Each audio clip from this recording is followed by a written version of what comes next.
Good afternoon. My name is Miguel Gutierrez. I am the IVROP Strong Workforce Program Manager. And on behalf of the Imperial Valley Regional Occupational Program and UC Farm Smart, we would like to welcome and thank you for attending our panel session of this 2022 Virtual Ag Summit. Although we are once again meeting virtually this year, our goal of connecting ag students to industry remains the same. I would like to take a moment to thank everyone that has helped to make this event possible, beginning with our very own IVROP Superintendent, Mr. Edwin Obergfell, and our Ed Services Program Coordinator, Adriana Hernandez, whom we thank for their continual leadership and support. I would also like to thank our partners from UC Farm Smart, Stacy Amparano and Stephanie Collins, and our entire IVROP team for helping put this event together. Also, a special thank you to Mr. Rush from San Pascual High School, to Berryman Farms, the Cloud Museum, Imperial Date Shakes, Imperial Valley Vegetable Growers Association, the Imperial Valley Ag Commissioner's Office, and the Imperial County Farm Bureau. At this moment, I would like to introduce today's panel moderator, which is Ms. Ashley Guerrero from Southwest High School. Hi, my name is Ashley Guerrero. I'm a senior at Southwest High School, as well as a member of the El Centro FFA. I would like to welcome our three panelists today, Nelson Perez, Stephen Smith, and John Trimm. So if you guys would like to give us a brief introduction. Perfect. I guess I can go ahead and go first. Once again, my name is Josh Trimm. I'm excited to be here on this panel and get to learn just as much from you guys as hopefully I can impart a little knowledge on you as well. My role there at Brandt Cattle Company, I'm the assistant manager there at the feed yard. So kind of just in retrospect, my role kind of involves a lot of oversight of our feed mill, as well as a lot of the cattle operations. And then a short third part is we have our own composting operation that's involved with the purchasing and selling of compost on our own operation, as well as surrounding farmers. So in a brief microscope, that's kind of my role. I can go next. So my name is Nelson Perez. I'm a deputy ag commissioner for the Imperial County Ag Commissioner's Office. I've been here for 20 years. I'm from El Centro. I currently live in Imperial. I graduated from Cal Poly San Luis Obispo, animal science and agricultural business. Yeah, so the Agricultural Commissioner's Office serves, it's an agency that kind of oversees and monitors, the different aspects of agriculture. We do inspections on farmers. We provide services to some of the same farmers. We check all the weights and measures devices. So we make sure that all the local and state laws and regulations are being complied by the agricultural industry. So that's just a little bit of what we do.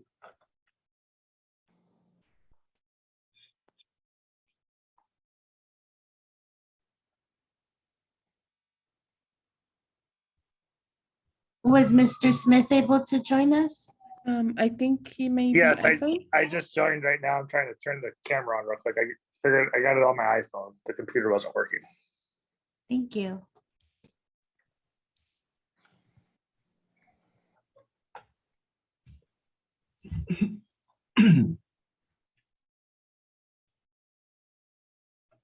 Mr. Smith, if you could give us a brief introduction of yourself and just kind of your role there at the Elmore company. Yes, I'm a grower at the Elmore company. We farm vegetables, fall and spring crops. So we do a lot of broccoli, a lot of romaine, carrots, and then in the spring we do melons, corn. Throughout the year we do a little bit of onions as well. And we go through everything from growing practice, all the tractor work, all the irrigation work, everything from seed to finish. Okay, Ashley, do you want to go ahead and get started with our questions? Now, the idea is we're going to go ahead and ask each question, and we would like to hear from each of the panelists, your perspective on the question. Yes, thank you. So our first question is, how important is agriculture to the overall economy?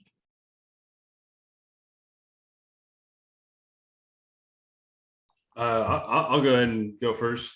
I think the question like this is subjective in anybody's answer. I think you can ask 100 different people and they can answer it 100 different ways in terms of what they think and what they believe. Kind of just taking it from my perspective, I take a question like this, and I know my career, my livelihood depends on agriculture. I assume a lot of people on this Zoom call as well. And I bet if you took a poll of just the individuals in the Imperial Valley and even go outside, agriculture is huge to them and their livelihood. So in retrospect and looking on just a local economy in terms of the Imperial Valley or the Imperial County, I know it's a huge asset to our economy. It drives tons of jobs, and you can go into grocery stores as Vons and Walmarts, and you can actually at times see local produce that's come from the Imperial Valley that's actually being sold back to the residents. And then going off that, a lot of what we produce here in the valley, whether it be crops, produce, like cattle as myself, a lot of it kind of goes out of the valley, and whether it stays here on a state level here in California or national or even international, it's incredible being able to, on some of these products, being able to trace where it goes and really seeing the final retail finish is incredible. So just taking a broad question like this and trying to find an answer to it in so many aspects, it can be difficult, but just in a short sense, I think it's incredible, not only for the livelihood of a lot of residents here in the Imperial Valley, in the state of California, as well as just on a national level, but being able to see in a broad spectrum of how agriculture just as a whole affects the world, right? Because not everybody can just go to the grocery store and pick up whatever they want. It starts whether at the field or the feedlot or wherever. So being able to trace grassroots of where agriculture comes from and how it affects everybody is pretty incredible. That's a great response and a great way to put it. So I do have a little bit of statistics that I would like to share with you guys. My office does work on what is called a crop report. They work on this report of all the statistics around our Imperial County. We're usually a couple years behind. Right now we're working on 2021. We're almost done. So right now I have all the statistics for 2020, which are pretty close. But I can tell you that the agriculture, it's very important for our economy. Agriculture is the #1 industry in our county. We grow approximately sometimes around a little more, sometimes a little less, but around 500,000 acres of all the different vegetables, grasses and seeds and everything. So about 500,000 acres. Agriculture generates about, sorry, got a call here. Agriculture generates about 1 job out of every 6 jobs in the valley. It accounts for about 25% of the total economy.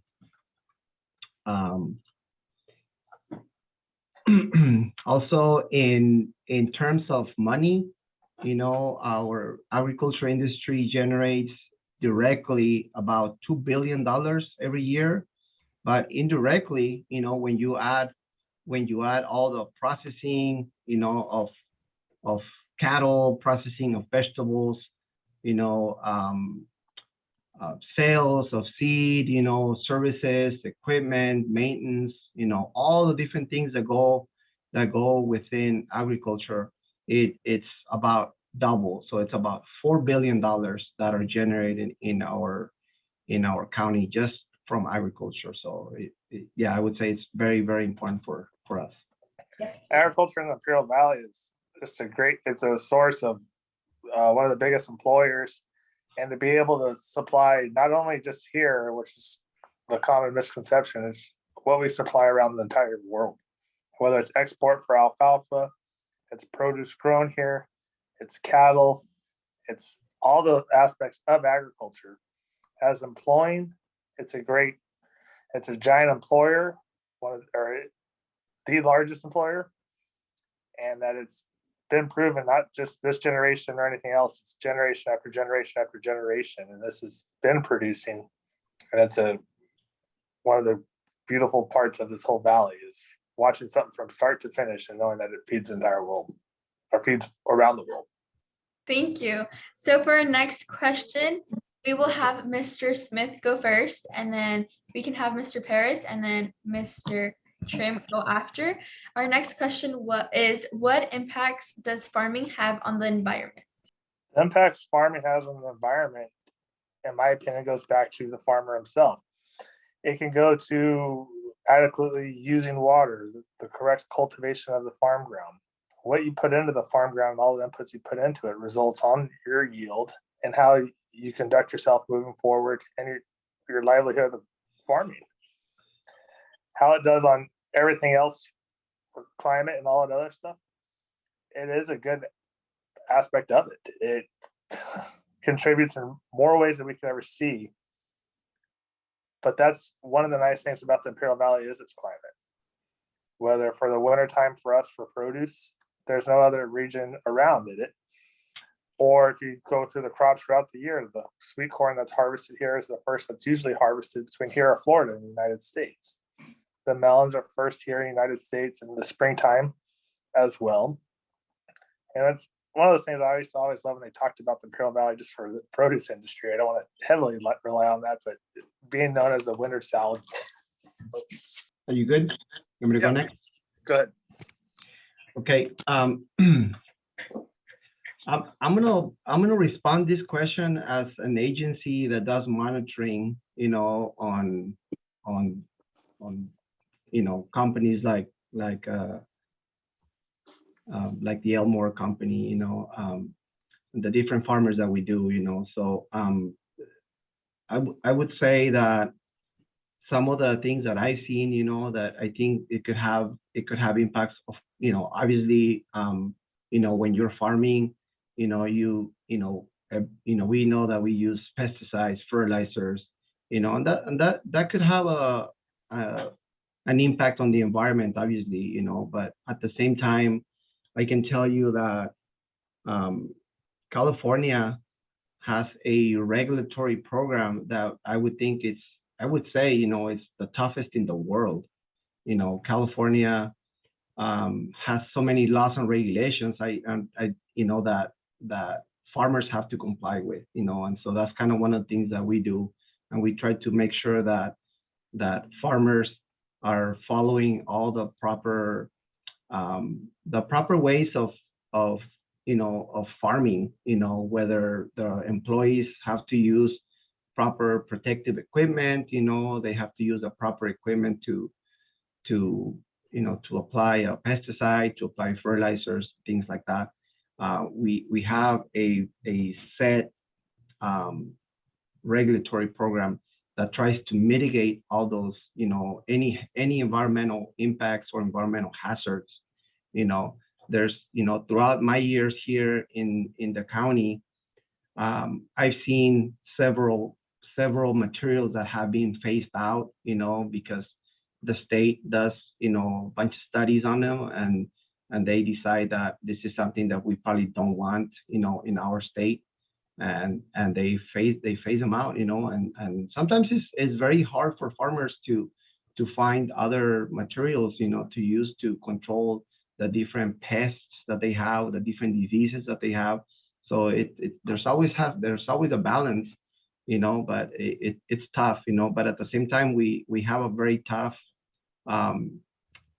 regulatory agency that keeps everyone in check, so I've seen, through my experience, I've seen farmers, most of the farmers in our county, I would say that they practice a good neighbor policy, where they will call and they will, if they're going to be, let's say they're going to be spraying something, into their fields, they go around before, and make sure that there's nobody around. If there is somebody around, they give them notification, whether I wait for you or you wait for me, they make some kind of deal. So that's a very good, neighbor policy where I've seen farmers, contact the different people around their fields, so those are some of the things that I've seen. They obviously would have to notify schools, if there's a school around, or if there's a residential area around some of those fields. So yeah, some of the things that I've seen.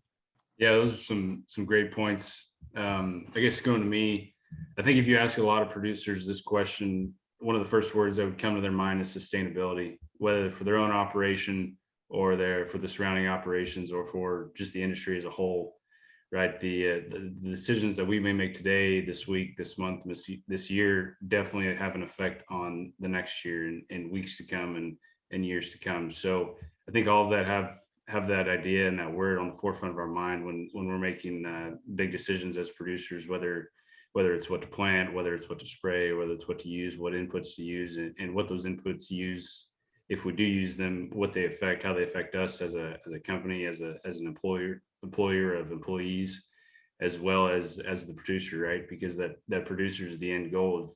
We need to keep them happy and we need to keep them buying our product because we know it's it's produced sustainably and efficiently. So I think going into that's definitely a big one to have on your mind. I think you can go just as industry as a whole, but if you want to get more specific, cattle, there's definitely concerns whether it's effects on the environment or what have you. So I think that's a big thing with that is education, whether it's a lot of outreach with any I forgot the name of the word, but anyway, so like a lot of organizations down here have trials or something like that. So it's kind of on us as a producer as well as educators to reach out and see if there's any data on any new ideas we may want to try or go a different route. So I think sustainability is a big word, as well as education. I think with those two ideas on the forefront of our minds, making the decisions as producers, I think that kind of leads us into the right direction. Thank you. For our next question, what new technologies are being implemented in your branch of agriculture, and what new technologies are you looking forward to? If Mr. Perez would like to start us off, and then we can go off to Mr. Smith and Mr. Trimm. All right. Well, again, we're a little bit different, as a monitoring agency. Some of the new technologies that we're seeing that I'm very excited about is obviously going into into apps and stuff like that. The division that I'm in charge currently, we're in charge of surveying and putting traps out in the trees. You might have seen some of these yellow traps around trees. There's different types of traps that we put out. We are looking for exotic fruit flies. We're looking for the Asian citrus psyllid, which could be devastating for our citrus industry. We're looking for various pests, that in a way we don't want them here, but also in another way, our agency does the survey so that farmers can export their products to other countries. Every country in the world has a set of requirements that they have to meet, that any country has to meet before they bring stuff into their country. So a lot of these requirements we're meeting for the farmers, by doing all these surveys and stating that that we are free from this bug, we are free from this pest, we are free from this disease. So those are a lot of things that we're doing. So a lot of this stuff that we're doing it using the plain old binders, and we write everything down by hand, and we put all the information with pencil, and we draw the maps of the different locations and this and that. So right now we are turning everything into an app, that we have iPads now that, we're trying to transfer all this information into an app. One of the apps that we're using is called Caltrap. And so this app, it's a statewide app, that all the counties in the state are going to be using, that we're all going to be using at the same time. And so it's very exciting because, we're just going to do everything on an app, on a iPad, so we're going to save time, we're going to save paper, it's going to remind us, there's a lot of information that we don't have to enter anymore because it's all there. So, and throughout, we have 5 different divisions in our county, and almost every division is going through some kind of transfer like that, where, the pesticide use enforcement division, they've been using an app for a few years now, where they do all their inspections using an app, an iPad, and they go out to the field and they just kind of click on all the different inspections, and they have the person sign right there, and then they email them the copy. You pass, or you have a violation, and this or that. So that's kind of what we're going through right now, and I'm pretty happy about that. Okay, next. What new technologies am I excited for in agriculture? There's a lot of great ones that are still coming through. I mean, just the iPhone, having a camera, having everything, information right at your hand is such a great piece that we use and that we heavily rely on today. A lot of the big technologies that we're seeing in the farming industry is resultant to labor. It's trying to minimize labor or do things in other ways. However, the biggest issue we're battling is it doesn't replace the labor, the quality of work yet. It's still up and becoming, whether it's auto thinning crops, romaine, or any other direct seeded crops. Those machines work great, but they still have a little bit of flaws. Or machines that go in and they weed out crops on top of the bed tops as an auto weeder that goes behind a tractor. They're very neat, very cool to watch. And I'm pretty sure a lot of people have seen the robots out in the fields, the big orange ones that are driven off of an iPad. It reduces labor. They're very cool. The cost-effective point is getting close. It's not there yet, but everything's moving in the right step. Also, just everything that we see in agriculture, whether it be new crop varieties that are resistant to mildews, that go off parent lines that have been bred. A lot of the carrots that are grown down here have been grown down here for trials for over, it's longer than 30 years. We've grown a lot of them. And watching a trial from its parents' lines to be bred that's been grown, to see that the crops or those carrots are being used today in production for down here, it is something that's very cool to watch. Technology is constantly evolving, and so is the knowledge for agriculture. I mean, every day we learn something new. And that's a good response. And kind of going off what Steven said in terms of autonomous machines, and I mean that seems from my perspective, that's kind of what the cattle industry is going into, especially the feedlots. A lot of the labor involved and just the daily work that we do there at the yard. I mean, it's incredibly labor intensive, and so the issues with that, we have excellent employees that know what they do. They have a great eye for what they do, but trying to find someone either to replace them or find someone that with equal knowledge is proven to be harder and harder. So we're having to go farther and farther out, or just bringing in more inexperienced people and trying to teach them different things. Unfortunately, with some of the tasks that we do, a lot of natural ability is involved with that. So in terms of new technologies, we're excited for it. Definitely looking into autonomous machines such as feed delivery trucks. So instead of having an individual driving a big semi truck with 40,000 pounds of feed and going to feed pens, instead of having we can move that guy and have him do something else, and we can have an autonomous robot come in and physically go put feed in a bunk. So there's different companies out there doing it. Like I said, it's definitely still on the forefront, and it's proven to be quite expensive. Anything really autonomous right now is just, it really seems to kind of be in the trial process, and it's proven to be quite expensive. I think it's definitely on the forefront, maybe not currently, but it'll definitely be down there. And kind of going in further to that, in our feed mill, we freshly mill the feed every day for every pen of cattle that we're going to feed that day. So that that operates 7 days a week, 365 days a year, whether it's Christmas, Thanksgiving, New Year's, the mill's got to go. So trying to replace employees and be able to move them to do different tasks and different jobs around the yard, and trying to make some of these tasks and objects autonomous, that gives them the ability to, hey, you can have Christmas off today. That'd be great for everybody. So trying to work with our employees and the industry as a whole is what tasks we could implement as being autonomous, and what we can do better as a whole. Thank you for letting us hear your guys' input on the future of agriculture. And for our next question, what is a major agriculture issue impacting your area of the industry, and how are you facing it? Mr.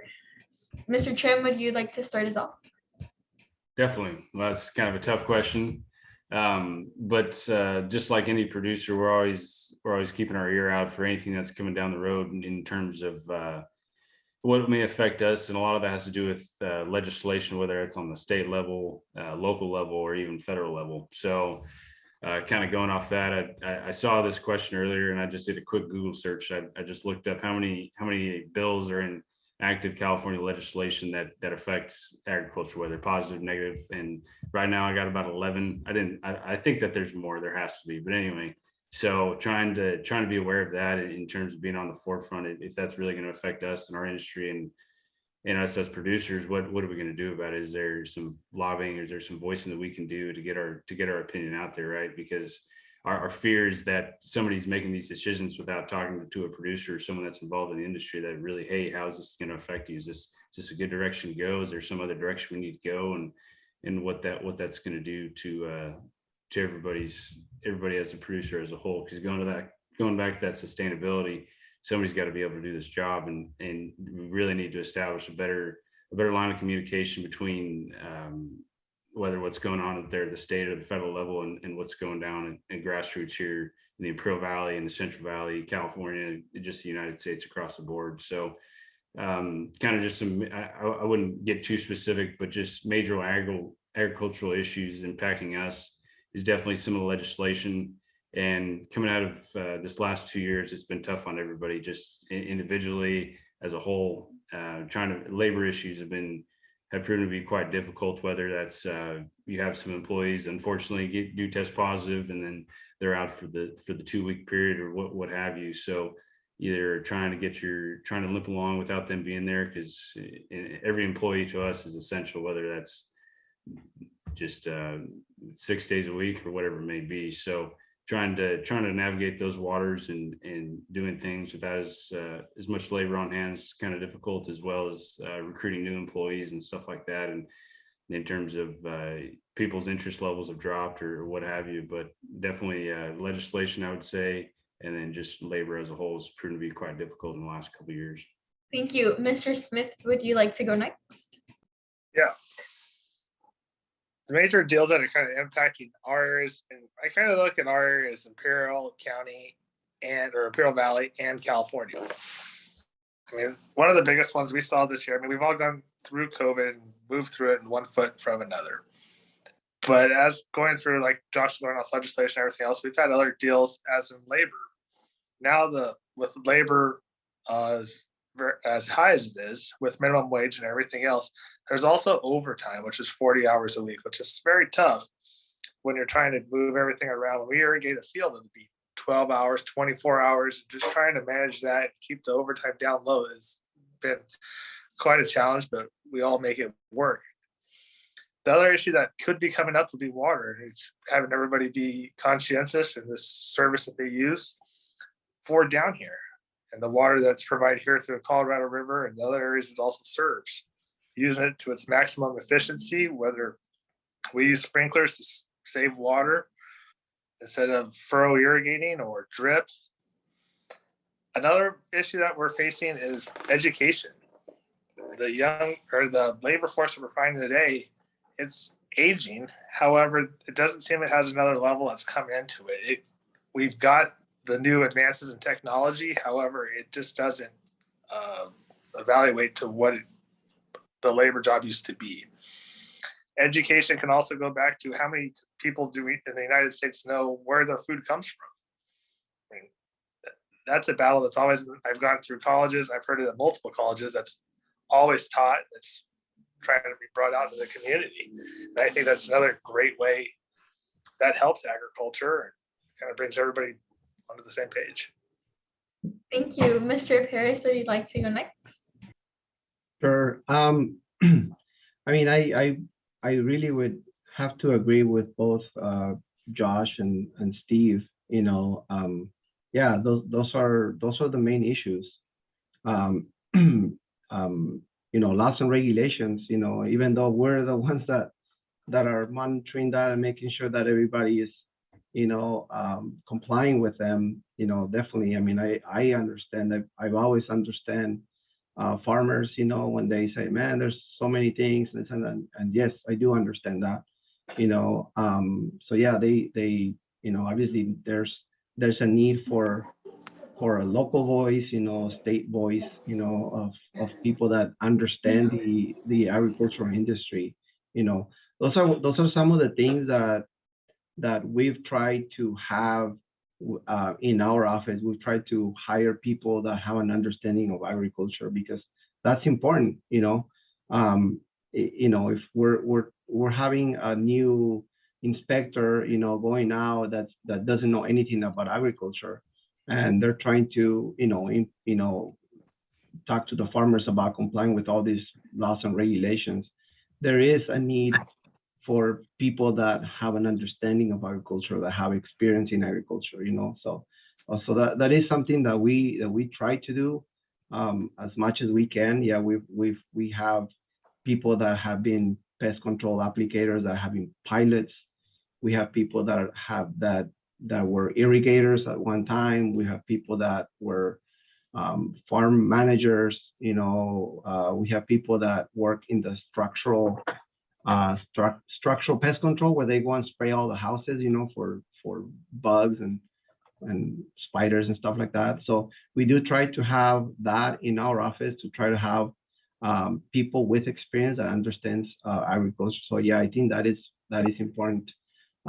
Just from talking to different farmers, you know, I do have to talk to many farmers usually, you know, about different issues, you know. But yeah, I've heard them talk about labor. Of course, you know, labor it's a big issue, especially with COVID. You know, that was a big issue, trying to go around. And I mean, I know some farmers have told me, yeah, it's been very challenging, but at the same time, they have loyal employees, you know, that have worked with them for many years, and that they somehow made it work, you know, with loyal employees that they have.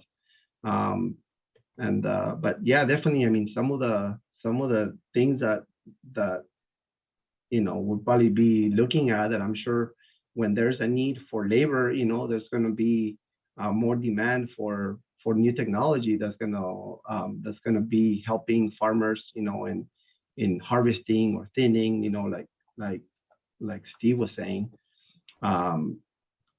You know, but yeah, those are the challenges: water, labor, you know, regulations, definitely. Thank you. My next question is, what areas or regions do you provide your services to? Mr. Trimm, would you like to start us off, and then we can go to Mr. Smith and Mr. Perez? Yeah, definitely. So what areas or regions do we provide services to?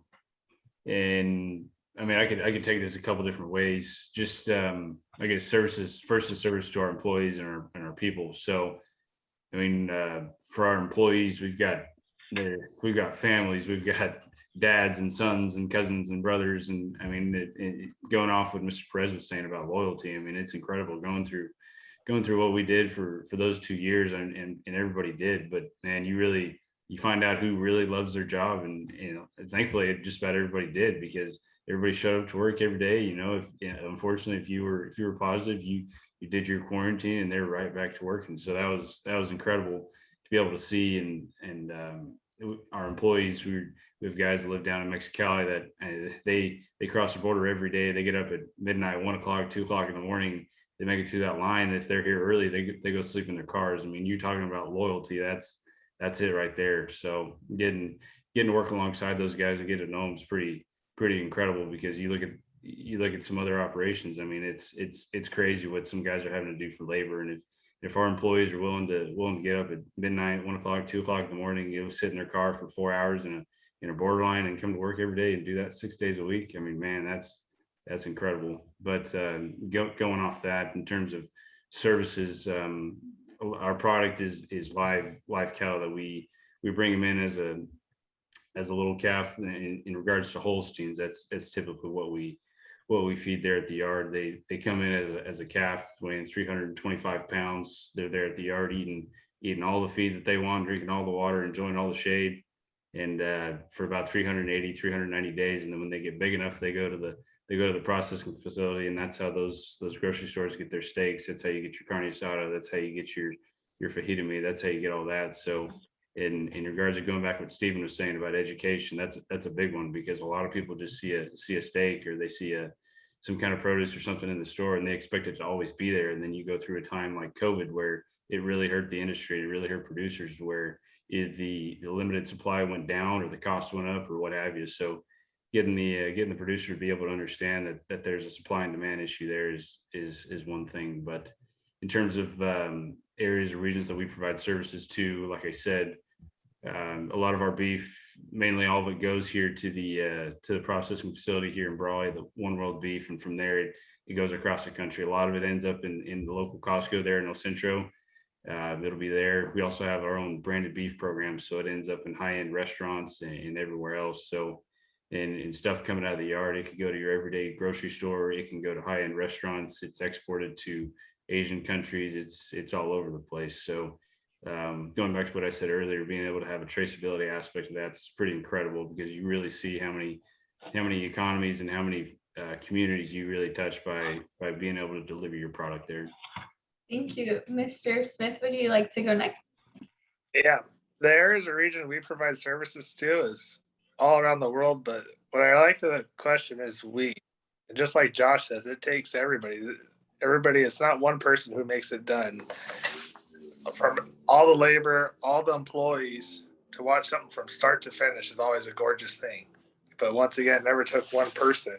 And it's a team that you have that's throughout the year.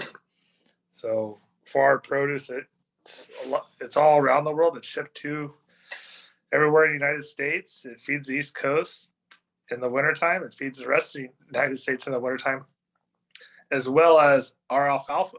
Our alfalfa is pretty much grown 365 days here, and a lot of it, whether it's moved throughout the United States or it's exported overseas. A lot of our produce as well is exported. Broccoli is a big one that we do for export. And there's a lot of other products here that we provide worldwide. Imperial Valley is kind of it's always a joke. We always call it the center of the world, because just what we can do, and the team and the farmers, everybody is involved in this ag industry. Once again, it's not one person. It takes a team, and how it gets done is always a cool thing to watch from start to finish. From my office, from the Ag Commissioner's office, we provide a variety of services, both to the agricultural industry and also to the public. Some of the things that we do, we provide identification or pest identification. You'd be surprised how many people will call us. I wouldn't say on a daily basis, but they'll call us pretty often wanting to know what this bug is, or what this spider is, or saying that their tree is dying, that they have this pest in their trees or in their shrubs or in their flowers. And so we have someone that will go out to their houses and try to identify what they have. We would provide some information. We'll try to give them some good advice, depending on what they have. We can tell them to see this person or that person. We also, some of the other services that we provide, that we've been doing it for many years now, we provide a pesticide recycling, a container recycling. So like all the farmers, all the pest control applicators, whenever they spray their pesticides, they have the empty container, so what do you do with it? By law, they can't just throw it in the trash, so they put it in these big cotton trailers, and they store them there, for a few months, So I think we do about 2 or 3 a year. We bring a company there's this company from the Central Valley that they go to the whole state. They go around and they recycle all these containers from all the farmers around here, so that's a very good thing. They make these little pieces of plastic, and then they make different things like bags and sacks and different things that they make, with that. So it's a really good thing. It's good for the environment. It's good for everyone, and it's a free service for the farmers too. So it's something that's very positive. We also check all the weights and measuring devices. All the scales that we have in the county, whether it's a grocery scale, whether it's a scale at seed companies or any company, any agricultural company that uses a scale for selling purposes, they have to get it registered in our office, and we go and inspect it, and we make sure that those scales are correct. So that's a way of protecting the consumer. So, or for example, gas. Like every time you go and pump gas at the gas station, how do you know that you're getting 20 gallons if you're putting 20 gallons in your car or in your truck? You don't really know, but we do those inspections every year. We go and check every single pump in the county, and we make sure that those pumps are correct. If they're not correct, we close them down right there. And then they have to fix them before they can sell gas again. And not anybody can fix those. It has to be a certified person that is also registered with us. So yeah, we provide that service. If somebody throughout the year goes to a gas station and says, hey, you know what, my car stopped working, or my car, I put $50 and I usually get half a tank, or it used to be a full tank, now it's half a tank. They would say, there's something wrong, I should have a half a tank. So then we would go and we do an inspection, we run a test again. If there's something wrong, the gas station can get cited for that. So those are ways that we protect the consumer. Obviously we check all the scales in the grocery stores. We check the prices too. We send somebody to go and buy 20 or 30 items, and they make sure that the prices are in the aisles, that's the right price. So again, if the price is not correct, they could have violation and they could have a citation. So we do all these different things. Something also that we do that is very important is we facilitate, we serve as agents for the United States Department of Agriculture, and we issue phytosanitary certificates. So these are the certificates that are needed for a farmer or a broker or a company that wants to export any agricultural commodity to another country. So like I told you guys before, every country in the world has a set requirement or a set of requirements that they, that whoever wants to bring agricultural products to their country, they have to meet those. There is a website that has all of those requirements, so a farmer will call us and say, hey, you know what, I want to send broccoli to Iran, or a country like that, so it's very, it sounds very difficult, but it's doable, or maybe they want to say, you know what, we want to send alfalfa seed or Bermuda seed to Mexico, and that could be pretty easy, because they're right next to us and the requirements are not so hard. But nonetheless, they need that document to be, and we inspect those commodities and we attest that they're free from all these diseases or pests, based on all the findings that we do throughout the county. So those are some of the services that we provide to the whole ag industry and also to the consumers in the county. Well, thank you guys for letting us into a little bit about the services that you guys provide. Our next question is, what exports does your company provide and what imports do you receive? Mr. Trimm, would you like to start us off and then we can go to Mr. Smith? Yeah, definitely.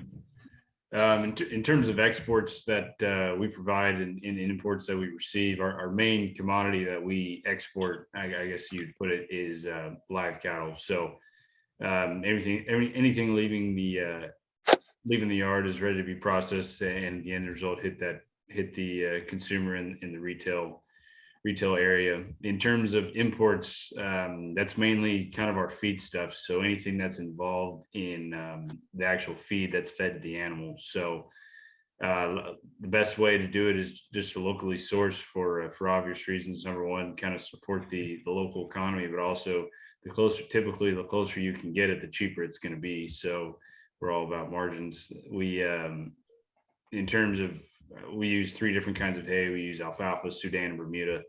And luckily the Brandt family, they own the feedlot as well as some farm ground surrounding. So probably 85-90% of the roughage or the hay that's going into the yard is grown by the family. So that's mainly kind of the alfalfa, Sudan, Bermuda.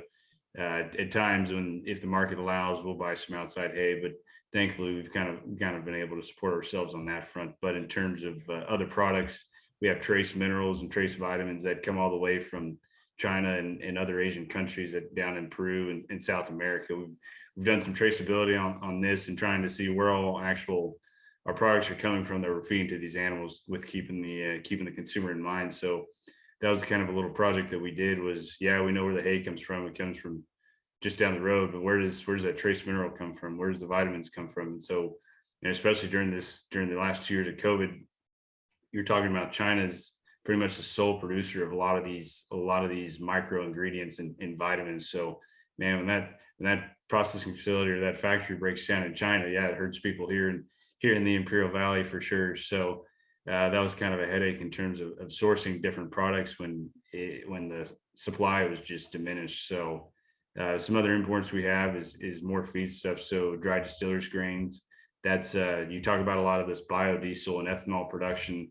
A lot of that's driven from corn. So just your typical feed corn that's grown there in the Midwest typically. So that dry distillers grain is a byproduct coming off that from ethanol and biodiesel production. So it's interesting to watch these markets and watch the price kind of fluctuate with different ideas. So as E15 that's going to be showing up at your gas station here pretty soon, as that's going to be used, that affects the price of corn and in the end result, kind of in the DDG that we're feeding there at the yard. Some other imports is corn. So just your typical feed corn, field corn makes up a huge percentage of the ration that we feed to the steers. And a lot of that comes out of the Midwest. We have a broker there in Nebraska who kind of sources it from Nebraska, Iowa, Illinois. I mean, Kansas. You're talking all over, and all of it once it's grown and once it's harvested and dropped off at the co-op or wherever that producer decides to sell his grain to, that gets shipped on a train and deadheads out this way. So you're talking about just insane amounts of product coming out this way just to feed some cattle that are in a pen. So there's tons of other feed yards kind of in the Imperial Valley. If you talk about acres grown in terms of agricultural production, you mentioned right around 500,000 acres plus or minus depending on the years.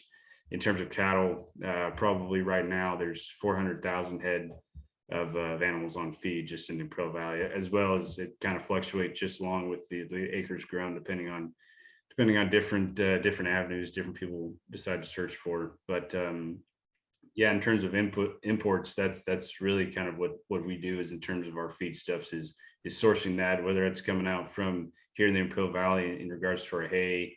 You're talking about corn or any other products coming out kind of the Midwest, or even stuff coming from China and Japan and South America and different products like that. So being able to see that's pretty eye-opening in terms of, you really think that, man, those countries are far away. They don't really have a whole lot to do with us. But when you explore that avenue and you realize that they're pretty much the sole producer of a product that you see fit to include in your operation, it really all kind of connects itself. Thank you for your input, Mr. Smith. Will you go up next? Absolutely. Our exports that we produce, our exports that we provide is a final product of us, whether it could be produce or broccoli that goes overseas, or our alfalfa seed that gets shipped around. We have a lot of other things. In the summertime, a lot of our alfalfa, if it's graded highly, does go to export, and that gets shipped all around the world, even Sudan and all of our other forage crops. That gets shipped around the world. But to make those happen, we have a lot of imports that we heavily rely on. Fertilizer is probably the first one that's going to pop up in mind. As everybody knows, the gas price is high and everything else right now. That also reflects our fertilizer. Fertilizer is kind of dependent on petroleum. A lot of our phosphates, which would be for root development for our crops, come from Europe. Ukraine is actually a very large fertilizer producer that supplies the world. So there are some shortages right now, which are resulting in higher fertilizer prices. Fertilizer is usually, how we compute it, goes to units, and a unit is a single pound. And this year is the first year I've seen where a pound of nitrogen is over $1. A lot of the other imports that we receive come from other stuff for our ag equipment. For example, there's tires are short as well right now. Rubber's produced in Taiwan.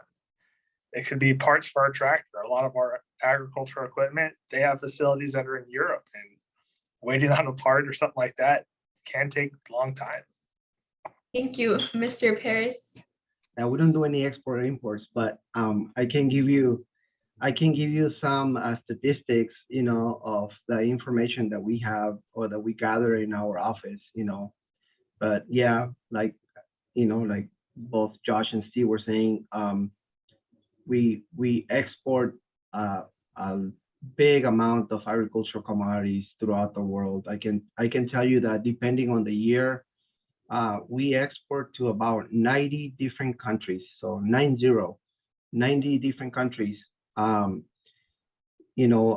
can tell you that our biggest partners, where we export, the most is Japan and Mexico.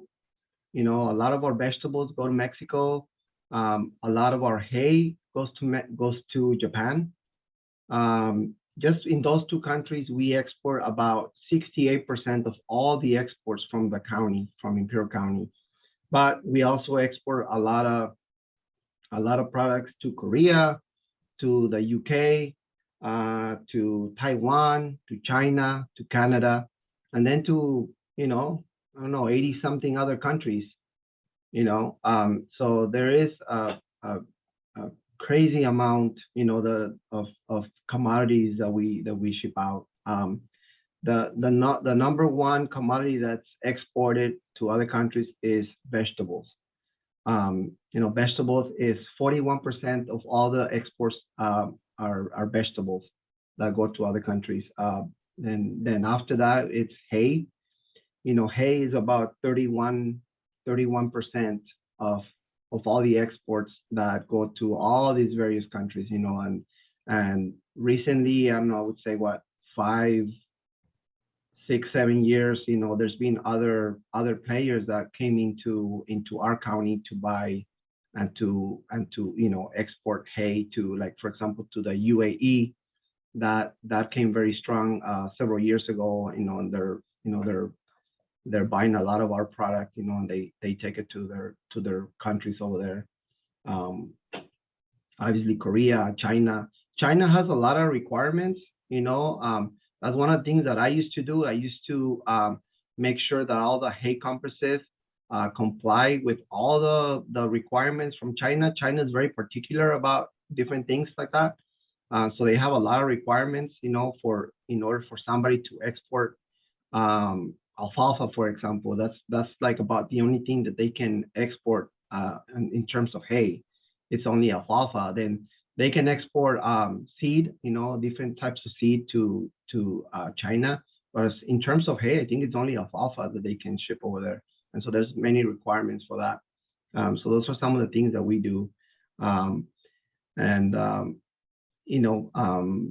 We also do a lot of exports, or domestic exports, to other states. Obviously, one of our one of our biggest states that we ship to is Florida and Hawaii. Believe it or not, we send a lot of stuff to Hawaii, a lot of corn.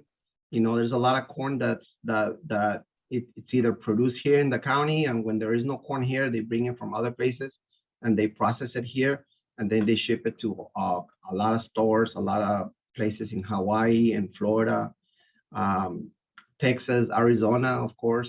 So yeah, there's obviously vegetables is the big one for domestic exports. And then we also do a lot of nursery stuff that goes to Florida, for example.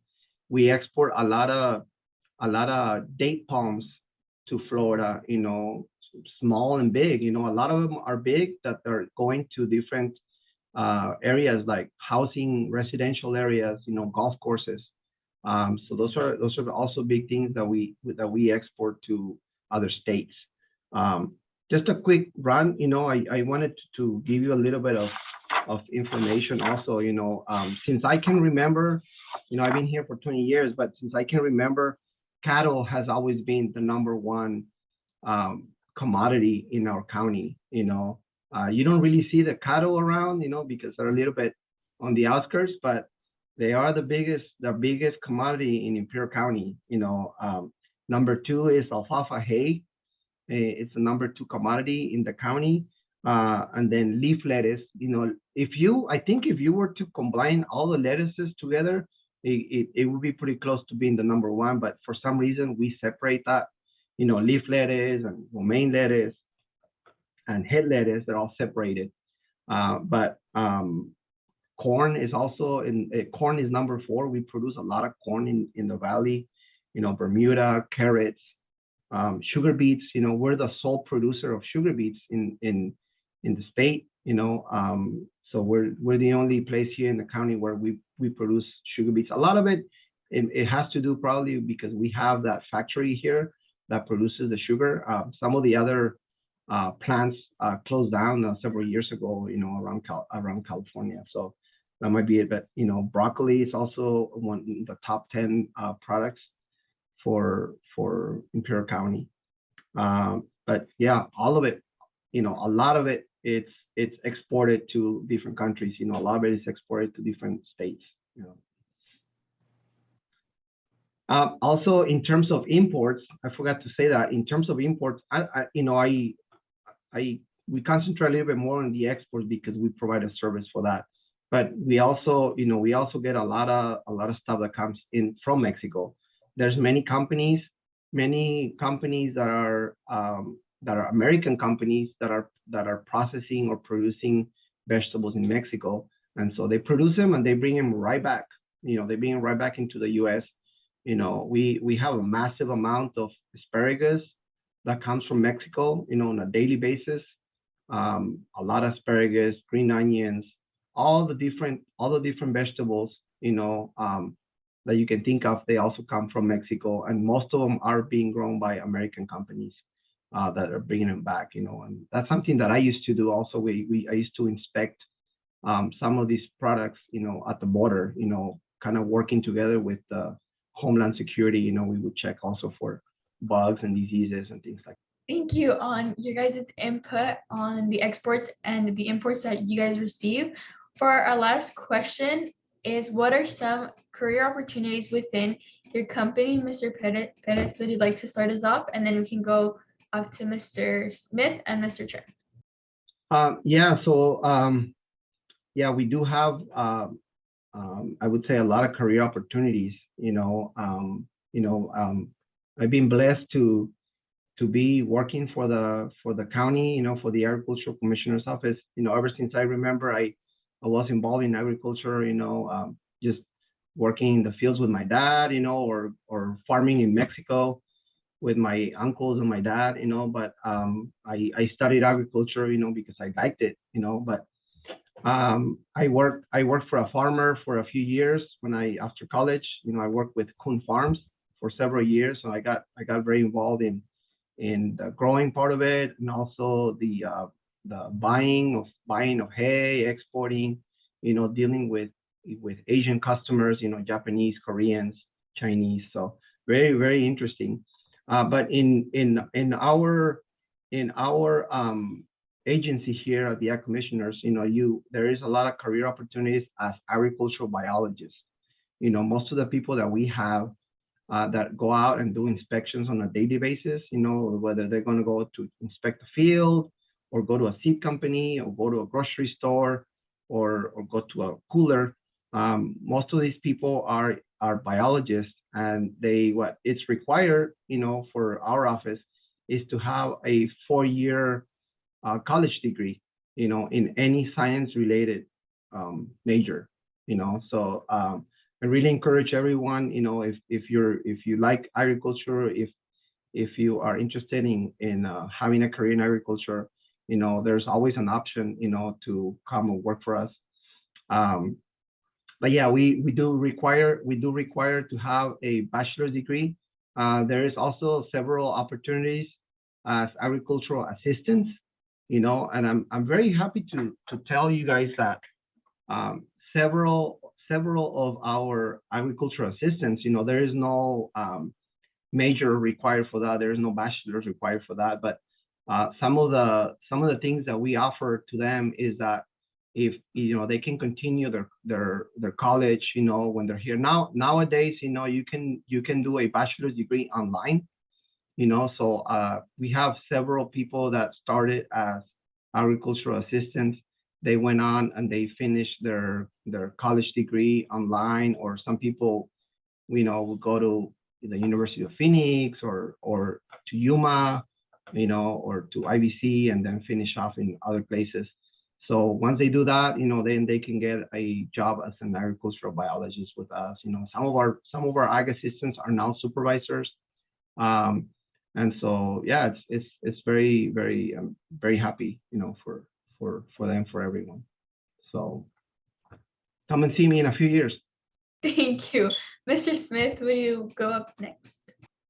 Careers opportunities within our company. We're not a very large employer.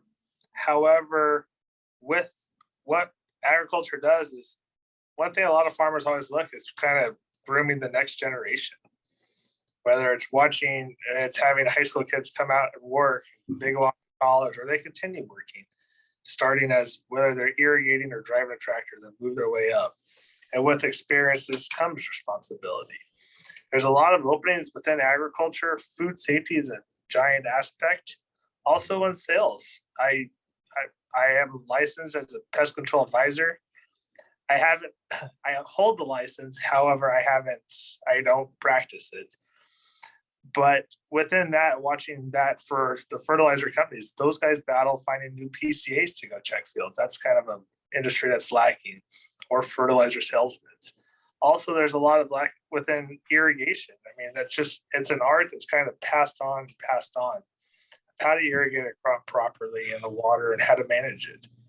And it goes all the way up. And the guys that make it, that move within the company, are long-term, and with experiences comes opportunity. However, it's just being involved in the battle that we face is the next generation. It's trying to get more employees. So that's it. Yeah, those are some good points. Definitely, in terms of what's specific to our operations, a lot of what we have is a lot of jobs, and the tasks that are required of those employees is there's a craft behind it, whether that's done through experience or just natural talent or what have you. So in terms of job opportunities within our company as well, if somebody's, by all means, to reach out to a producer, I've got an email and you've got it there. So by all means, shoot me an email. And if we can't set up an employment opportunity, there's a whole bunch of other feed yards here in the Valley and across the state, and even the nation that we have contacts with. And it's a huge networking deal, really trying to get your foot in the door somewhere of an industry that you're passionate about or you're interested in learning about.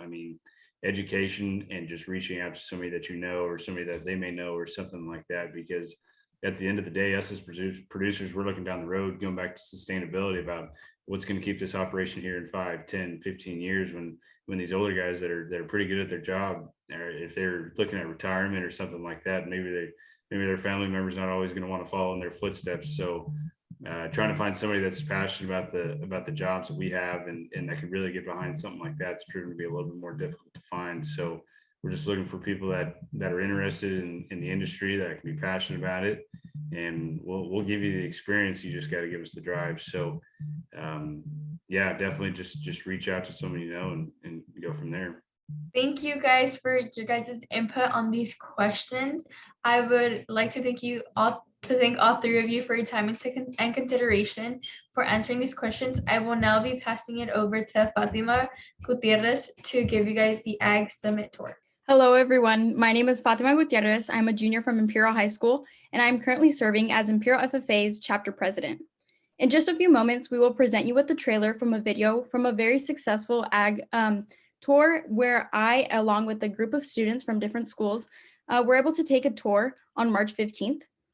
During this tour, we were given the opportunity to visit 3 different ag-related companies and sites within the Winter Haven area, such as Berryman Farms Date Farm, the Cloud Museum, and even tasted some date shakes. This opportunity allowed us to learn more about the ag industry, as well as expand our leadership skills by interviewing farmers and meeting new people. Thank you.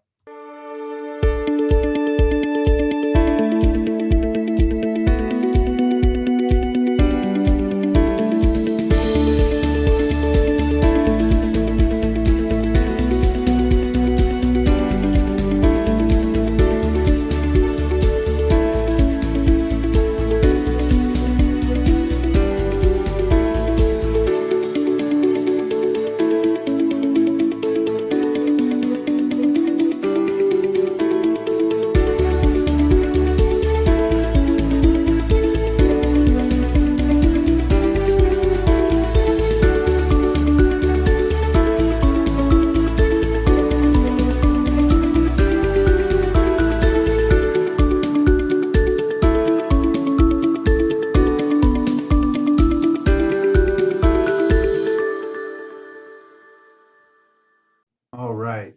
So at this time, we'd really like to thank you all for joining us today during this year's Youth Ag Summit. And we would also like to give a special thanks to our panel members for sharing your expertise and knowledge with our local students. It is through partnerships like these that we can provide students with industry-specific knowledge that prepares them for a successful future. Also, keep an eye out for the release of our full-length Ag Summit tour video, which is coming very soon. Next school year's Ag Summit. So keep an eye out for that as well. And thank you all and have a great rest of your day. Thank you. Yeah, thank you guys very much. It is an honor to be a part of this. Yeah, thank you. You know, if anybody has any questions, you know, they want to come and talk to us about some of the opportunities, come see us. You know, we're here in El Centro.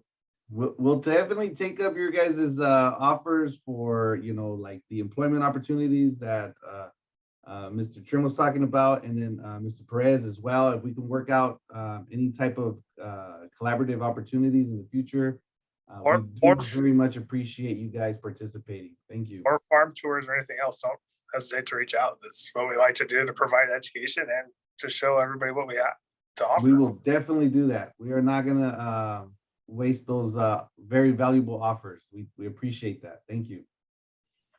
You'll be hearing from us. Thank you. Thank you.